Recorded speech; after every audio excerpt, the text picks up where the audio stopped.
వెంకటేశ్వర స్వామి అప్పు ఎందుకు తీసుకున్నారు?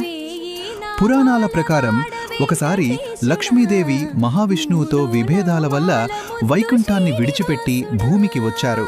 దాంతో విష్ణువు అవతారంగా శ్రీనివాసుడిగా, వెంకటేశ్వర స్వామిగా భూమిపై తిరుమలలో నివసించటం ప్రారంభించారు.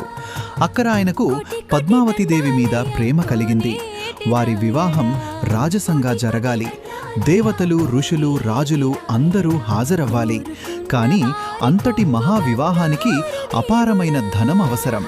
అప్పుడు స్వామివారు ధనాధికారి అయిన కుబేర వద్దకు వెళ్లి అప్పు తీసుకున్నారు. కొన్ని పురాణాల ప్రకారం ఈ అప్పు కలియుగం ముగిసే వరకు తిరిగి చెల్లిస్తానని స్వామివారు వాగ్దానం చేశారని చెబుతారు.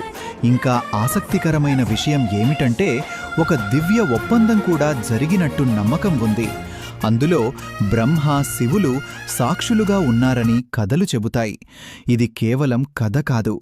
భక్తుల విశ్వాసం ప్రకారం భక్తులు హుండీలో వేసే డబ్బు స్వామివారి అప్పు తీర్చడంలో భాగమంటే, భక్తులు ఇచ్చేది దానం కాదు, దైవానికి సహాయం అని భావిస్తారు.